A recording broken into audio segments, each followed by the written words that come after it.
சேலம் மாவட்டம் தலைவாசல் அருகே உள்ள வேப்பமுண்டி பகுதியைச் சேர்ந்தவர் அஜய் சூர்யா, வயது 19.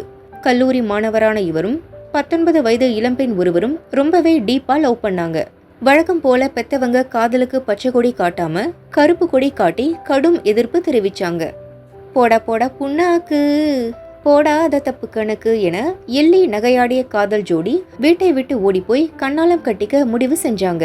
நேத்து ராத்திரி அம்மா, தூக்கம் போச்சுடி அம்மா என அவரவர் வீட்டுல விடிய விடிய கண்முழிச்சு காத்திருந்த காதல் ஜோடி விடிஞ்சதும் 2 பேரும் சேர்ந்து முருகன் கோயிலுக்கு போனாங்க. அங்க முருகன் சாமி கிட்ட சரண்டர் ஆனாங்க. அங்க காதல் ஜோடிக்கு சிம்பிளா டும் நடந்துச்சு. தாலி கட்டின கையோட ஜோடிங்க ஆத்தூர் மகளிர் போலீஸ் ஸ்டேஷனுக்குள்ள திடுதிடுப்புன்னு புகுந்தாங்க. என்ன ஏதுன்னு போலீஸ் விசாரணை செய்ய முற்பட்டாங்க. அப்போ அம்மா, தாயி, எங்களை காப்பாத்துங்கன்னு பெண் போலீஸ்காரங்க கால்ல ஜோடிங்க தொப்புன்னு விழுந்தாங்க. அதே போல கள்ளக்குறிச்சி சிபிராஜ், புதுக்கோட்டை தெய்வானி செல்வி, இவங்க 2 பேரும் நகமும் சதையுமா ரொம்பவே நெருக்கமா காதலிச்சாங்க.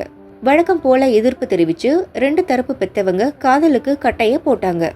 போங்கடா சொட்ட தலைங்களா என தங்களின் தந்தைமார்களை திட்டு திருத்த கையோடு பெத்தவங்க எதிர்ப்பை மீறி தடபுடலா கல்யாணம் முடிக்காவிட்டாலும் ஒரு கோயில்ல சிம்பிளா கல்யாணம் பண்ணிக்கிட்டாங்க. நேரா ஆத்தூர் மகளிர் ஸ்டேஷன்ல தஞ்சம் புகுந்தாங்க. இதே பாணியில மற்றொரு காதல் ஜோடி ஆத்தூர் சிட்டி போலீஸ் கிட்ட சரணடைஞ்சாங்க. இது என்னடா வம்பா போச்சு, உள்ள வேலையே பார்க்க முடியல, இது வேறையான நினைச்ச போலீஸ்காரங்களுக்கு தலை கிர்ன்னு சுத்துச்சு. சரிதான் விடு என தங்களுக்குள் சமாதானம் அடைஞ்ச போலீஸ்காரங்க 3 ஜோடி பெத்தவங்களையும் ஸ்டேஷனுக்கு வரவழைச்சாங்க. அவங்க கிட்ட, இங்க பாருங்க, அவங்க மைனர் இல்ல, இப்போ மேஜர். திருமணத்துக்கு எதிர்ப்பு தெரிவிச்சா உங்க மேல கேஸ் போட வேண்டியிருக்கும். உங்களை நம்பி வந்த பயப்பிள்ளைங்களை கண்ணும் கருத்துமா பாத்துக்கணும். என்ன புரியுதா? ஏதாவது எடக்கு முடுக்கு வம்பு பண்ணினீங்கன்னு தெரிஞ்சா முட்டிக்கு முட்டி தட்டி உள்ளே தூக்கி போட்டுருவோம்னு போலீஸ் எச்சரிக்கை செஞ்சு புதுமண காதல் ஜோடிங்களை அவங்க பேரண்ட்ஸ் கிட்ட ஒப்படைச்சாங்க. அப்போது ஸ்டேஷன் வெளியில ஒரு திருமண விழாவில் ஒளிபரப்பான கல்யாணம் தான் கட்டிக்கிட்டு ஓடி போலாமா என்று பாடிய சினிமா பாடல் காதல் கிளிகளுக்கு கிளிகளுப்பை ஏற்படுத்தியது.